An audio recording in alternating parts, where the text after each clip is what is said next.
की सबसे बड़ी खबर कर्नाटक से आ रही है। आपको बता दें, कर्नाटक में 14 साल की बच्ची के साथ जबरन विवाह करने का मामला सामने आया है। क्या कुछ ये पूरा मामला है, मेरे सहयोगी अनुज त्रिपाठी आपको बताएंगे।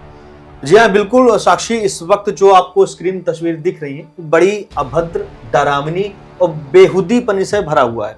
इसमें देख रहा होगा कि इसमें एक बच्ची को एक युवक जबरदस्ती अपनी गोद में उठा करके लेके जा रहा है सामने। दरअसल मामला यह है, कर्नाटक से एक मामला है और कर्नाटक के एक थिम्माथुर नाम का एक गांव है, उसमें यह घटना हुआ है जिसमें एक क्लास 7th की एक माइनर लड़की है जिसका जबरदस्ती बाल विवाह करवा दिया जाता है। उसके बाद फिर ये ससुराल जाती है पहली बार, फिर जब ससुराल से मायके वापस आती है तो ससुराल जाने से मना करती है। तो मायके वालों ने जबरन इसको ससुराल भेजने की कोशिश करते हैं, जिसमें ससुराल वालों को ये जानकारी देते कि लड़की नहीं आना चाह रही है।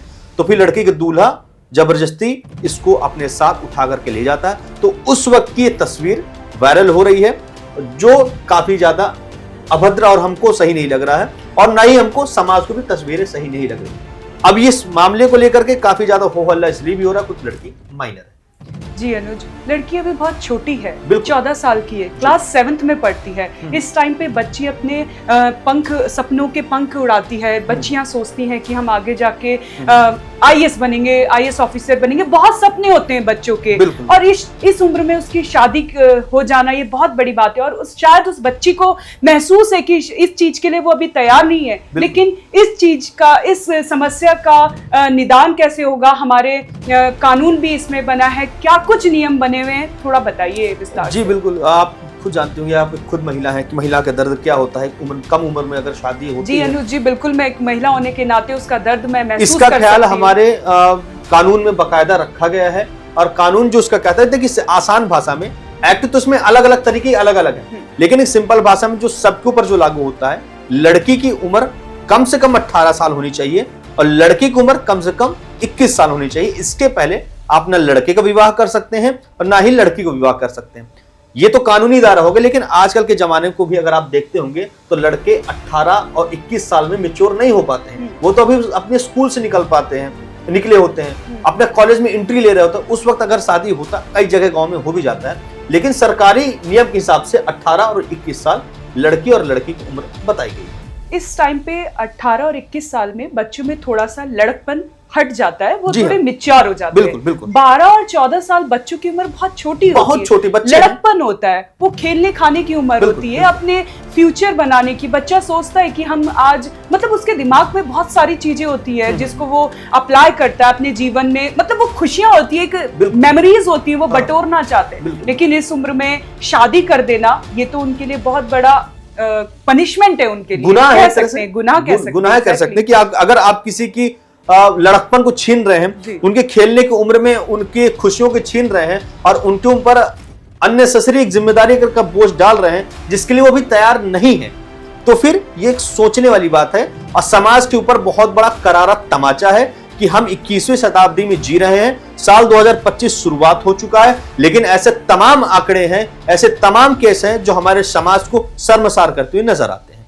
जी अनुज, ये कई केसेस हमारे देश में ऐसे आते रहते हैं। बिल्कुल। तो जी, आप केसेस की बात करें तो हम आंकड़ों की अगर हम बात करें तो देखिए, आंकड़ों के पर नजर मारे तो साल 2021 और 22 में अगर हम नाबालिग लड़कियों की शादी की बात करें तो 3225 लड़कियों की शादी हुई थी 2021 और 2022 के दौरान।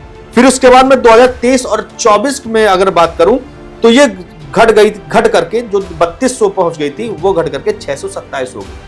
साल 2025 से स्टार्ट हो चुका है, इसलिए इसको साल 2024 में काउंट नहीं करें, लेकिन साल 2025 में भी ये कम नहीं है, 24-25 एक तरह से मान लीजिए। और कर्नाटका की मैं अगर आंकड़ों की बात करूं बाल विवाह का, तो साल 2023-24 में 180 बाल विवाह की जानकारी मिली थी, जिसमें से 105 बाल विवाह को रोका गया था और 75 बाल विवाह के केस में पुलिस में मुकदमा दर्ज कराया गया था। और जो ये घटना है, इस घटना का जो केस है, इसकी दादी ने दर्ज करवाया है, जिस वजह से अब इनके ऊपर पॉस्को एक्ट के थ्रू इसमें कार्रवाई होगी। उनको जुर्माना भी लग सकता है, इनको जेल भी जाना पड़ेगा। पॉस्को एक्ट बड़ा तगड़ा है। बाबा आसाराम पॉस्को एक्ट में बीच में फंसे थे। पॉस्को एक्ट के बारे में आप अच्छी तरह जानकारी ले, आपको पता है कितना हार्ड है, आप लोग भी इससे वाकिफ होंगे आप लोग। तो ये पूरी घटना, लेकिन जो ये तस्वीर दिख रही है ना, ये वाकई समाज के ऊपर बहुत ही करारा तमाचा है। आप एक लड़की होने के नाते बताइए कि क्या ये उचित है जी अनुज जी, मैं एक लड़की होने के नाते इस दर्द को महसूस कर सकती हूँ। ये बिल्कुल भी उचित नहीं है। हमारे समाज को इसके लिए कोई कदम उठाने चाहिए और ऐसे लोगों का समाज में बहिष्कार होना चाहिए, क्योंकि ये लड़कियों की उम्र बहुत छोटी होती है। इस टाइम पे लड़कियां मेंटली फिजिकली बिल्कुल तैयार नहीं होती। एक इमोशंस भी होते हैं बच्ची के, एक मतलब एक मेच्योरिटी होती है। इस टाइम पे बच्ची बहुत छोटी होती है जी, बहुत छोटी होती है। आपने भी अपने घर में देखा होगा, छोटी छोटी बच्चियां होंगी, आपकी भी सिस्टर्स होंगी। आप तो सोच भी नहीं सकते, हम लोग सोच भी नहीं सकते कि इस उम्र में उसकी शादी के लिए बात की जाए। और बात अगर मैं आज के जमाने की करूं तो आज के जमाने में भी अगर लड़की की शादी 25 से नीचे हो रही है, कानून क्या है, कानून तो इजाजत दे दिया, तो लड़की अगर 25 के पहले शादी हो तो कहीं ना कहीं लड़की तैयार नहीं होती है। वो कॉलेज कंप्लीट करके आई होती है, उसको अपनी जॉब का टेंशन होता है, ना भी उसको जॉब करना है तो अपनी कॉलेज कंप्लीट करके आ रही है, स्कूलिंग कंप्लीट करके आ रही है, तो उसको थोड़ा सा मेंटली प्रिपेयर होने का एक तरीका। लेकिन अगर ग्रेजुएशन कर रही है तो फिर भी एक हद तक सोचा गया है। लेकिन कैसे हो सकता है इतने कम उम्र में शादी?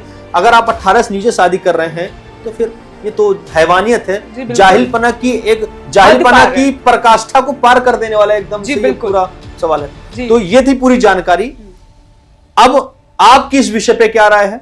जो इस तरह की दरिंदगी, एक तरह से इसको बलात्कार की श्रेणी में हम रख सकते हैं, क्योंकि माइनर लड़की है, जवान लड़का है, उठा करके जबरदस्ती लेकर जा रहे हैं, तो एक तरीके से घर वालों ने परमिशन दे दी बलात्कार करने की, जाओ हमारे बच्चे के साथ इस तरह की हरकतें करो। कमेंट करके जरूर बताइएगा, साथ ही चैनल को सब्सक्राइब करके बेल आइकन दबाइएगा ताकि तमाम खबरों से हम आपको ऐसे ही रूबरू कराते रहें। फिलहाल इस वीडियो में इतना ही, दीजिए इजाजत, मिलते हैं अगली वीडियो में, तब तक के लिए जय हिंद, नमस्कार।